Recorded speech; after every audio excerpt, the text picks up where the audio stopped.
জয় ঠাকুর, জয় মা শারদা, জয় স্বামীজি। স্বামীজির বাণী ও চিন্তা নিয়ে একটি বই প্রকাশিত হয়েছিল ঠাকুর শ্রী শ্রী রামকৃষ্ণের জন্মতিথি উপলক্ষে 2011 সালে। আমি সেটি এখন পাঠ করতে চলেছি কিছুটা। রামকৃষ্ণ মিশন ও সারদা পীঠের তরফ থেকে প্রকাশিত হয়। সংকলক স্বামী দিব্যানন্দ মহারাজ। ভারত আত্মার বাণী মূর্তি স্বামী বিবেকানন্দ। জগতের ইতিহাসে দেখা যায়, যখনই যুগ প্রয়োজন সাধনের নিমিত্ত শ্রী ভগবান নরদেহ ধারণ করিয়া ধরাধামে অবতীর্ণ হন, তখনই সঙ্গে লইয়া আসেন তাহার অন্তরঙ্গ পার্ষদদের। প্রত্যেক যুগেরই এক একটি বিশিষ্ট উদ্দেশ্য সাধনের জন্য তাহাদের আবির্ভাব হয়। বর্তমান যুগে পাশ্চাত্য মোহে আচ্ছন্ন জগতে ভারতের শাশ্বত সনাতন ধর্মের পুনরুদ্ধারের জন্যই শ্রী রামকৃষ্ণ দেবের আবির্ভাব। তাহার শ্রেষ্ঠতম সহচর শ্রী স্বামী বিবেকানন্দের আবির্ভাবও সেই উদ্দেশ্যকে সার্থকতার পথে পরিচালিত করতে। রামকৃষ্ণ বিবেকানন্দ যেন একই মন্ত্রের সূত্র ও ভাষা। রামকৃষ্ণের ধ্যান দৃষ্টিতে বিবেকানন্দের স্বরূপ ধরা পড়ে। ধ্যান নেত্রে তিনি নিরীক্ষণ করেন অনুভূতির চরমতম শিখরে এক জ্যোতির্ময় রাজ্য, যেখানে দেবদেবীদের মূর্তি পর্যন্ত নেই। সেই জ্যোতির্ঘনমণ্ডলে পুঞ্জীভূত জ্যোতির আকারে 7 জন ঋষি সমাধিমগ্ন। হঠাৎ সেই জ্যোতিরই এক অংশ ঘনীভূত হইয়া একটি শিশুর মূর্তি পরিগ্রহণ করে। সেই দিব্য শিশু পরম প্রেম ভরে সমাধিস্থ এক ঋষির কণ্ঠ বেষ্টনপূর্বক তাহাকে সপ্রেম আহ্বান জানায়, আমি যাইতেছি, তোমাকেও আমার সহিত যাইতে হইবে। যোগীবরের ধ্যান ভঙ্গ হয়। সস্মিত দৃষ্টিতে তিনি দেব শিশুর আমন্ত্রণ অনুমোদন করিলেন। সেই যোগীর শরীর হইতে এক দিব্য জ্যোতির রশ্মি ধরণীতে নামিয়া আসে। নরেন্দ্রনাথকে দেখিবা মাত্রই শ্রীরামকৃষ্ণদেব এই ধ্যান দৃষ্টি ঋষিমূর্তি বলিয়া স্মরণ করিলেন। 1863 খ্রিস্টাব্দের 12 জানুয়ারি, 1269 বঙ্গাব্দের 29 পৌষ, কৃষ্ণপক্ষের সপ্তমী তিথি, পৌষ সংক্রান্তির দিন শিমুলিয়ায় ধনী এটর্নি শ্রী বিশ্বনাথ দত্ত মহাশয়ের বাড়িতে আনন্দের হাট বসিয়া যায়। বীরেশ্বর শিবের প্রসাদে আজ তাহারা একটি পুত্র সন্তান লাভ করিয়াছেন। সন্তানের নামকরণ হয় নরেন্দ্রনাথ, ডাক নাম হয় বীরেশ্বর বা বিলে। সুদর্শন শিশু নরেন্দ্রনাথ মাতা ভুবনেশ্বরী দেবীকে অস্থির করিয়া তোলে নানা প্রকার চঞ্চলতায়, কিন্তু তাহার সব চপলতা শান্ত হয় শিব নাম শ্রবণে। পাড়ার বালকদের সর্বপ্রকার খেলাধুলার নেতা বিলে। গান বাজনা লেখাপড়া সর্ব বিষয়ে সকলের পুরোভাগে থাকে। সকলেই যেখানে ভয় পাইয়া পিছাইয়া যায়, নরেন্দ্রনাথ সেখানে আগাইয়া আসে। মেট্রোপলিটন বিদ্যালয় হইতে প্রথম বিভাগে প্রবেশিকা পরীক্ষা পাশ করিয়া প্রথমে প্রেসিডেন্সি কলেজে ভর্তি হন। পরে জেনারেল অ্যাসেম্বলিজ কলেজ হইতে বিএ পাশ করিলেন কৃতিত্বের সহিত। এই কালে পাশ্চাত্য দর্শন ও সাহিত্যের সহিত পরিচিত হওয়ায় হিন্দু ধর্মের সংস্কারগুলি তাহার নিকট বড়ই পীড়াদায়ক বলিয়া মনে হয় এবং তিনি ব্রাহ্ম ধর্মের প্রতি আকৃষ্ট হন। কিন্তু তাহার জিজ্ঞাসু মন সেখানেও সমাধান খুঁজিয়া পায় নাই। ঠিক এই সময় 1881 খ্রিস্টাব্দের নভেম্বর মাসে প্রতিবেশী সুরেন্দ্রনাথ মিত্রের বাড়িতে সঙ্গীত পরিবেশনের জন্য আহুত হইয়া দক্ষিণেশ্বরের শ্রীরামকৃষ্ণদেবকে প্রথম দর্শন করিলেন। সেই প্রথম দর্শনের দিনই শ্রীরামকৃষ্ণদেব দক্ষিণেশ্বরে যাইবার আমন্ত্রণ জানাইয়াছিলেন নরেন্দ্রনাথকে।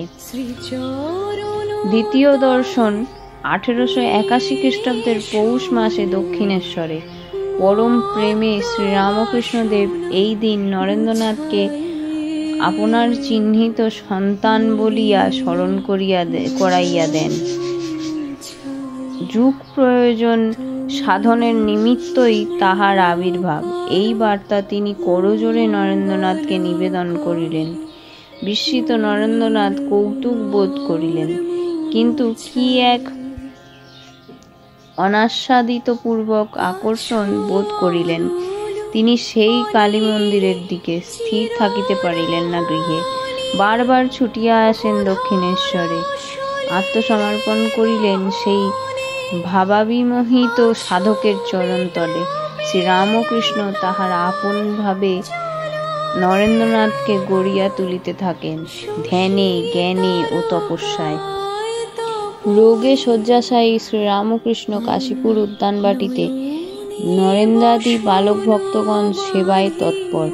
নরেন্দ্রনাথকে কাছে ডাকিয়া পরম স্নেহভরে তাহারই হস্তে বালক ভক্তদের সমর্পণ করিয়া নিশ্চিন্ত হন। তাহারই নিকট প্রকট করিলেন নিজের রামকৃষ্ণ স্বরূপ। নরেন্দ্র যে পদ্মমধ্যে সহস্রদল, তাহার মধ্যে যে জ্ঞান সূর্য দেদীপ্যমান। নরেন্দ্র কি যে সে? তাই তো। তাহারই মধ্যে আপন শক্তি সঞ্চারিত করিয়া শ্রীরামকৃষ্ণ পরম তৃপ্তির সহিত মহাসমাধির শান্তিতে নিমগ্ন হইলেন। সাংসারিক অভাব অনটনের জন্য গৃহের ব্যবস্থাদি করিয়া নরেন্দ্রনাথ আসিয়া মিলিত হইলেন তাহার ত্যাগী গুরু ভ্রাতৃবৃন্দের সহিত বরানগর মঠে। এখন হইতে শুরু হইল কঠিন তপস্যার জীবন। লক্ষ্য হইল আত্মসাক্ষাৎকার বা ভগবান দর্শন। আটপুরে শ্রীরামকৃষ্ণের ত্যাগের আদর্শে সন্ন্যাসের সংকল্প গ্রহণ করিয়া 1887 খ্রিস্টাব্দের জানুয়ারি মাসে বরাহনগর মঠে সন্ন্যাস গ্রহণ করিলেন। নাম হইল স্বামী বিবিদিশানন্দ। পরে প্রব্রজকালে নাম লইলেন স্বামী বিবেকানন্দ। 1888 খ্রিস্টাব্দে পরিব্রাজক রূপে বহির্গত হইয়া কাশী অযোধ্যাদি দর্শন করিয়া ক্রমে সমগ্র উত্তরাখণ্ড পরিভ্রমণান্তে মঠে ফিরিয়া আসিলেন। 1890 খ্রিস্টাব্দে শেষবারের মতো প্রব্রজে বাহির হইলেন। সমগ্র উত্তর ভারত পরিভ্রমণ করিয়া স্বামীজি পশ্চিম ভারত হইয়া দক্ষিণান্তে নামিয়া আসিলেন। এই প্রব্রজকালে সম্পূর্ণ নিঃসম্বল অবস্থায় তিনি পরিপূর্ণ ঈশ্বরে নির্ভর করিয়া কখনো ধনির প্রাসাদে, কখনো বা ধর্মশালায় বেদান্ত বার্তা প্রচার করিতে করিতে বেড়াইতে থাকিলেন। গুরু ভ্রাতাদের পরিত্যাগ করিয়া একাকী তিনি সমগ্র ভারত তীর্থ পর্যটন শেষ করিয়া ভারতের দক্ষিণ প্রান্তে কন্যাকুমারিকার শেষ প্রস্তরখণ্ডের উপর বসিয়া ধ্যান নেত্রে নিরীক্ষণ করিলেন তাহার মাতৃভূমির করুণ মূর্তি। দারিদ্র্য, অশিক্ষা, অজ্ঞতা সমগ্র দেশের স্তরে স্তরে দেশকে জর্জরিত করিয়া তুলিয়াছে। এমন সময়ে শ্রী গুরুর নির্দেশ লাভ করিলেন, সমুদ্র পার হইয়া বিদেশ হইতে এই গ্লানি দূর করিবার উপায় নির্ধারণ করিতে হইবে। আমেরিকার চিকাগো শহরে তখন বিশ্ব ধর্ম মহাসভার আয়োজন চলিতেছিল। জননী শ্রী শারদামণি দেবীর আশীষবাণী লাভ করিয়া স্বামীজি 1893 খ্রিস্টাব্দের মে মাসে বোম্বাই হইতে জাহাজে রওনা হইলেন সেই ধর্ম সম্মেলনে যোগ দেওয়ার জন্য। আমেরিকায় পৌঁছাইয়া নানা প্রতিকূল অবস্থার মধ্যেও স্বামীজি 1893 খ্রিস্টাব্দের 11 সেপ্টেম্বর চিকাগো ধর্ম মহাসভায় বক্তৃতা করিবার সুযোগ পাইলেন। প্রথম বক্তৃতাতেই তিনি সমগ্র আমেরিকাবাসীর আপনজন হইয়া গিয়াছিলেন। ফলে সেই সাইক্লোনিক হিন্ডোমঙ্ককে ঝড়ের বেগেই আমেরিকার এক প্রান্ত হইতে অপর প্রান্ত পর্যন্ত ভারতীয় দর্শন সম্পর্কে বক্তৃতা আলোচনা করিয়া ঘুরিতে হইত।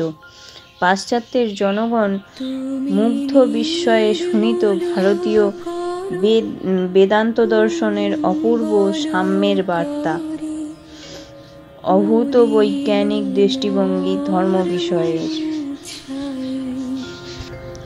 পাশ্চাত্যের পণ্ডিত মণ্ডলী শ্রদ্ধাভরে সেই তরুণ সন্ন্যাসীর পাদপ্রান্তে মস্তক অবনত করিল। 1895 খ্রিস্টাব্দে লন্ডনে আসিলেন স্বামীজি। মাস তিনেক পরে আবার আমেরিকায় ফিরিয়া আসিলেন। ইতিমধ্যে তাহার বিখ্যাত রাজযোগ, জ্ঞানযোগ, কর্মযোগ ও ভক্তিযোগের বক্তৃতামালা পুস্তকাকারে প্রকাশিত হইয়া গিয়াছে। 1896 খ্রিস্টাব্দে নিউ ইয়র্কে একটি স্থায়ী বেদান্ত কেন্দ্র স্থাপন করিয়া পুনরায় লন্ডনে ফিরিয়া আসিলেন। সেখানে পণ্ডিত প্রবর ম্যাক্স মুলার ও মিস মার্গারেট নোবেলের সহিত তাহার আলাপ হয়। এবারে তিনি ভারতের অভিমুখে যাত্রা করিলেন 1896 খ্রিস্টাব্দের ডিসেম্বরে। পাশ্চাত্য হইতে স্বদেশে প্রত্যাবর্তনের পথে সিংহলে তাহাকে বিপুলভাবে অভ্যর্থনা করা হয়। 1897 খ্রিস্টাব্দে ফেব্রুয়ারি মাসে মাদ্রাজে তাহাকে রাজোচিত সম্বর্ধনা জ্ঞাপন করা হয়। মাদ্রাজবাসীদের উৎসাহেই তাহার বিদেশ যাত্রা সম্ভব হইয়াছিল, তাই তাহাদের উৎসাহের অন্ত ছিল না। 1897 এর 25 ফেব্রুয়ারি কলকাতায় আগমনের সঙ্গে সঙ্গে তথাকার জনগণ বিরাট অভিনন্দন জানায়।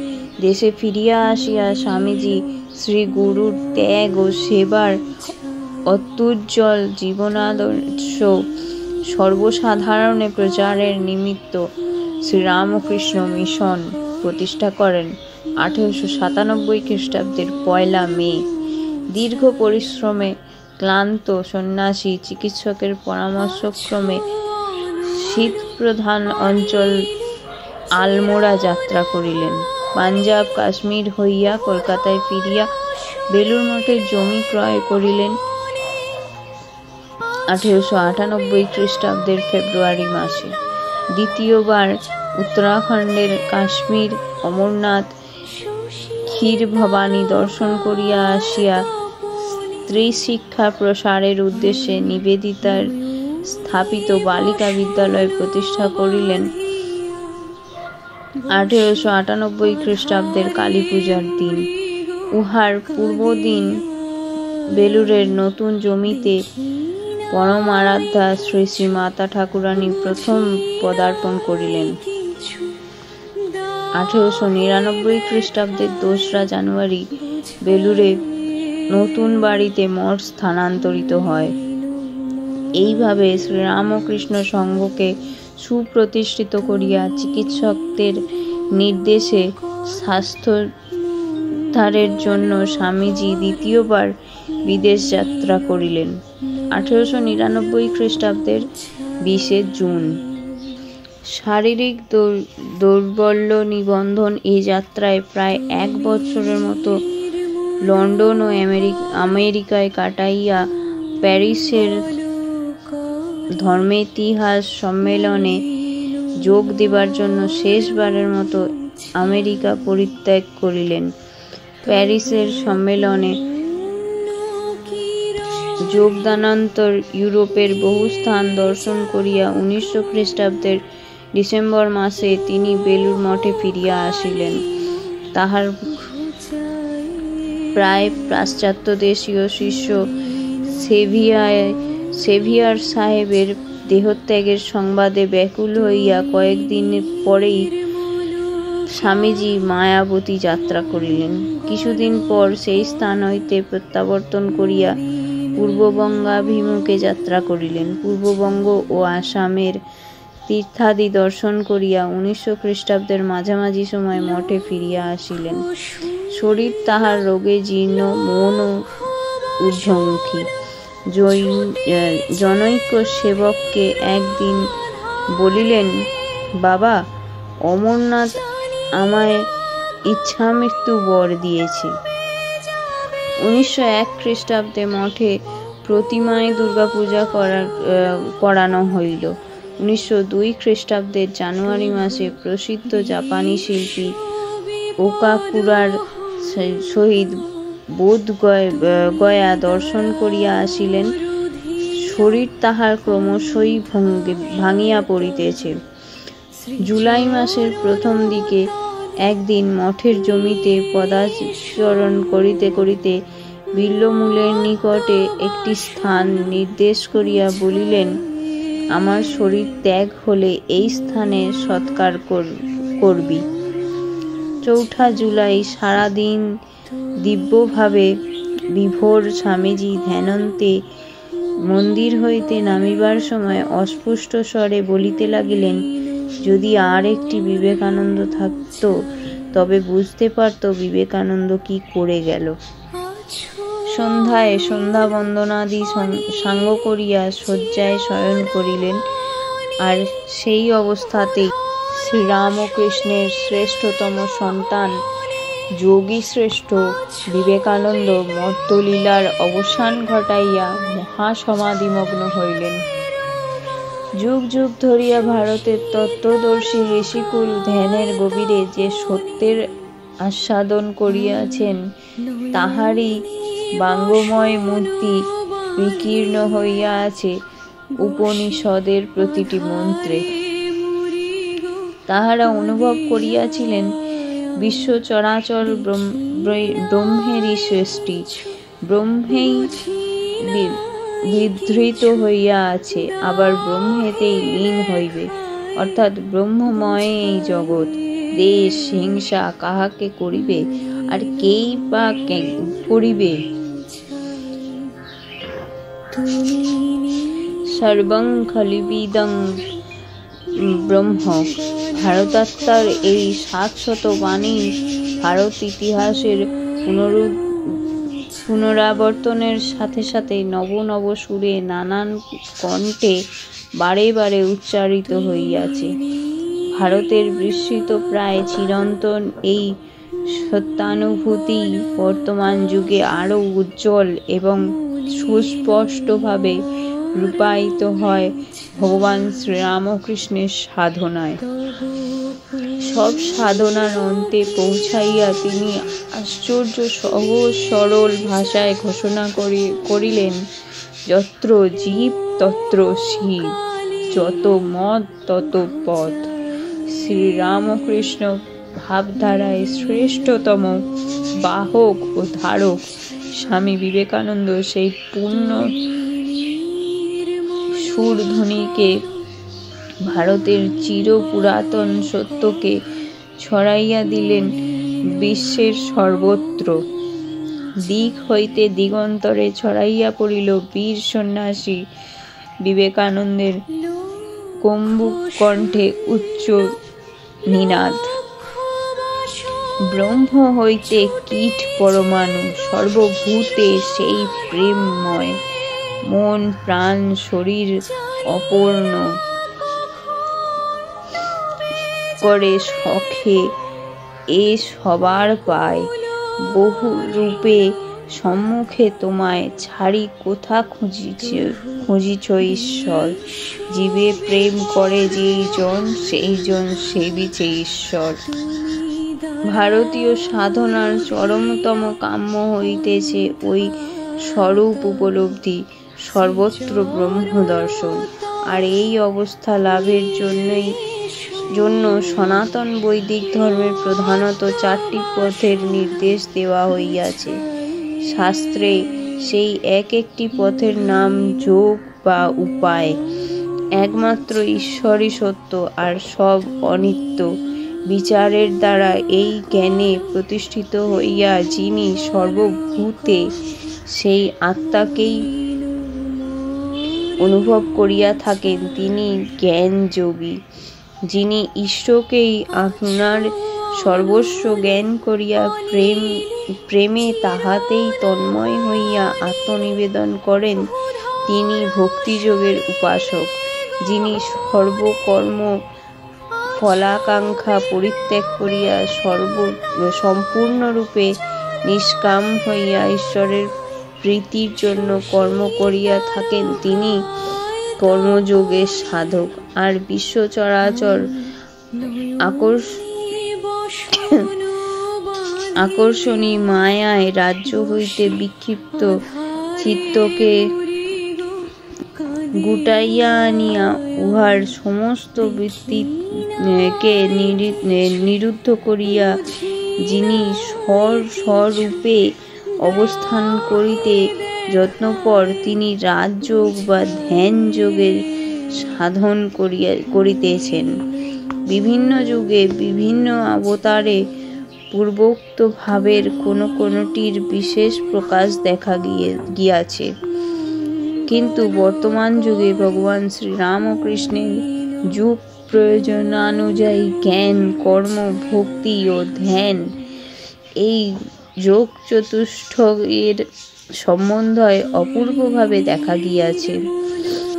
সম্বন্ধিত যোগের ঘনীভূতটি শ্রীরামকৃষ্ণের শ্রেষ্ঠতম সন্তান যুগাচার্য স্বামী বিবেকানন্দ এই সমন্বয়ের ভাব পরিপূর্ণে বিকশিত। শ্রীরামকৃষ্ণ জীবনের ভাষ্য স্বামী বিবেকানন্দ আমরা দেখি কখনো শ্রী গুরুর অমৃতময়ী যত্র শিব জীব তত্র শিব বাণীর ব্যাখ্যা শ্রবণে উদ্গ্রীব, কখনো জীব জ্ঞানে শিব সেবা এই বাক্য শ্রবণে রোমাঞ্চিত। আর সেই সুরেই তাহার কণ্ঠে শুনি, each soul is potentially divine। জ্ঞান বিচারের সুরে বাঁধা নরেন্দ্রনাথের জীবনতান্ত্রিতে তাই অহর্নিশ এক ব্রহ্মানুভূতিরই অনুরণন প্রতিধ্বনিত। আবার মহাজ্ঞানী বিবেকানন্দ ঠাকুরের চরণে আত্মসমর্পণ করিয়া বলেন, তুমিই আমার সব, আমি অন্য কিছু জানি না। দাস তব জনমে জনমে দয়ানিধে, সব শক্তিক নাম নমি তব পদে। ভক্তির মূর্ত বিগ্রহ, আত্মনিবেদনের মূর্ত প্রতীক শ্রীরামকৃষ্ণ সমীপে লব্ধ জ্ঞান দেশ দেশান্তরে ছড়াইয়া দিবার জন্য অন্ধ মহাচ্ছন্ন জাতিকে স্বভাবে প্রতিষ্ঠিত করিবার জন্য এই প্রেমিক সন্ন্যাসী তিলে তিলে বুকের রক্ত মোক্ষণ করিয়া দেন। কর্মযোগের, নিষ্কাম কর্মের এত বড় দৃষ্টান্ত জগতে বিরল। তিনিই আবার যোগের উপদেশ করিতে বসিয়া মুহূর্ত মধ্যে সমগ্র চিত্তবৃত্তিকে নিরোধ করিয়া গভীর সমাধিতে ডুবিয়া যাইতেন। শ্রীরামকৃষ্ণগত প্রাণ বিবেকানন্দেও তাই আমরা 4টি যোগই সমভাবে বিকাশ দেখতে পাই। ভারতীয় আধ্যাত্মিক চিন্তার মূল সুর সর্বং খলিবিদং ব্রহ্ম, ইহার ব্যাখ্যাই দেখিতে পাই শ্রীরামকৃষ্ণ বিবেকানন্দের জীবন আদর্শে। স্বামীজি বলিয়াছেন, জীব স্বরূপতঃ ব্রহ্মই। জ্ঞান, কর্ম, ভক্তি অথবা যোগ, যে কোনো উপায়েই হোক না কেন, ওই স্বরূপ উপলব্ধি মনুষ্য জীবনের লক্ষ্য। ঘটে ঘটে সেই এক ব্রহ্মকে জীবের মাঝেতে শিবকে খুঁজিয়া পাওয়াই আমাদের সাধনা। আমার মধ্যে যিনি রইয়াছেন, বিশ্ব চরাচরের সর্বত্র তিনি বিরাজিত। আর্ত, পতিত, অশিক্ষিত, ধনী, দরিদ্র, রুগ্ন, মূর্খ, পণ্ডিত, জীবজন্তু, পশু, পক্ষী সকলের মধ্যে তিনিই রইয়াছেন, যিনি আমার মধ্যে রইয়াছেন।